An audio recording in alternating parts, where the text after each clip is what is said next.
Hello, young active riders and parents.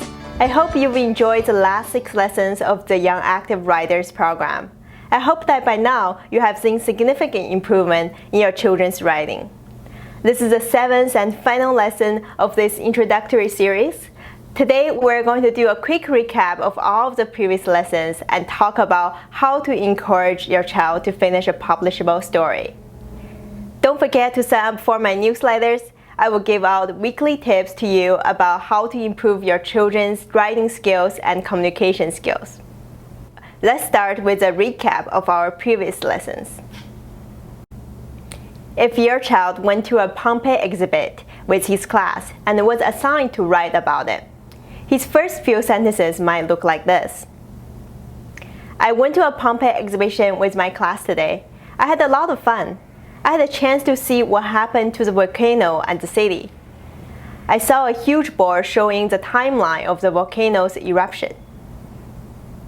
Does this look like something your child would write? We're going to turn this piece of average homework writing into something amazing with just the 6 lessons I've already taught you.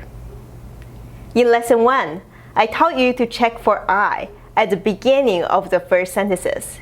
If you found any I's, get rid of them. Your child's second draft may look like this.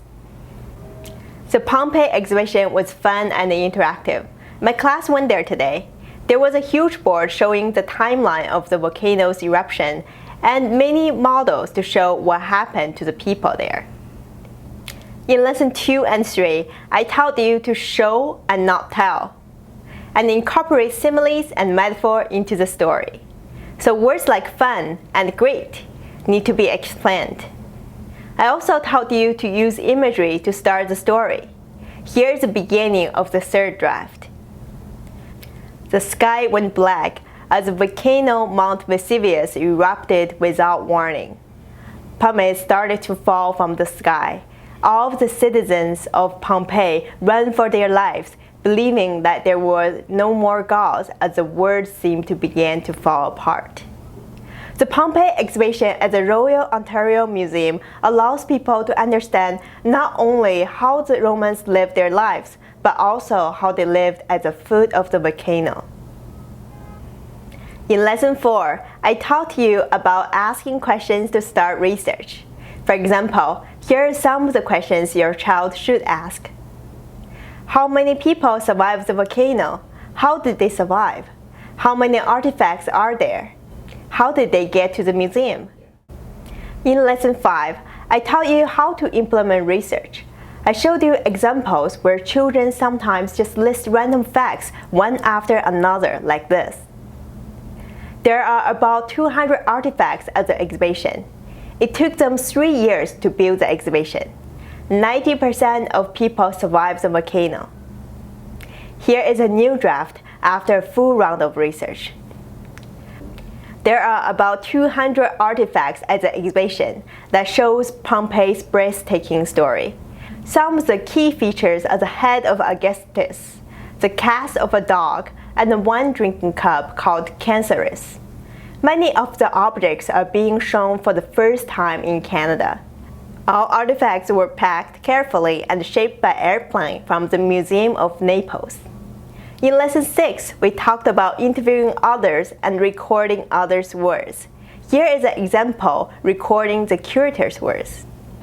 We think that 90% of the people in Pompeii had escaped before the worst part has arrived, said Catherine Dano, who is a mineralogy technician in the Department of Natural History at Royal Ontario Museum. She is also a curator at the new Pompeii exhibition, as well as a volcano expert. After putting everything we learned together, we have a complete article.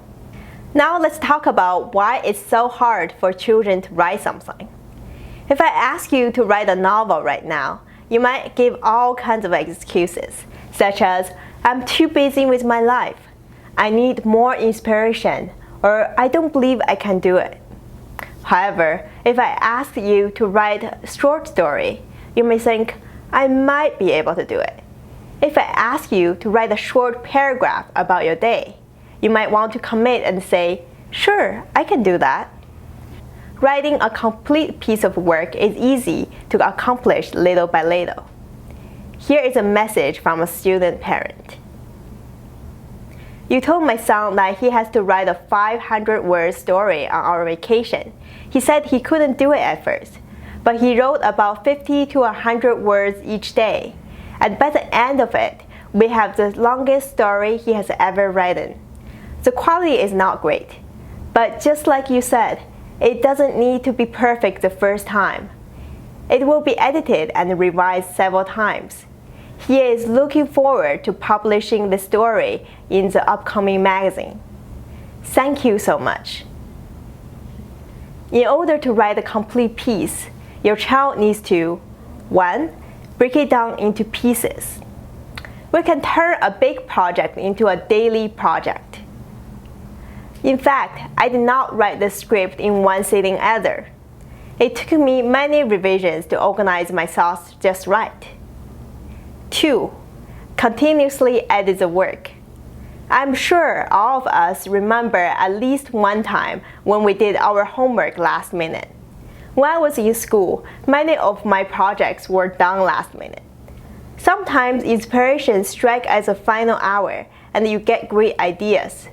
But even with great ideas, a lack of proofreading can cost you a lot. In my personal experience, nothing is really perfect until it has been edited at least 2 to 3 times. So we need to ask children to start doing it when they are young to teach them the importance of editing.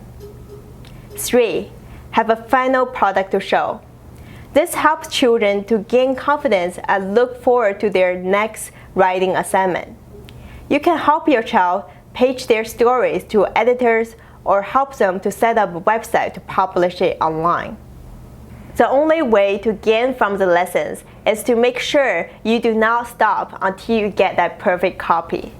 This is a key to transform my writing with, I did this and that, to, the whipping wind hit my face as I charged forward. Again, please sign up for my newsletter for more tips and lessons. If you have questions, please post it below.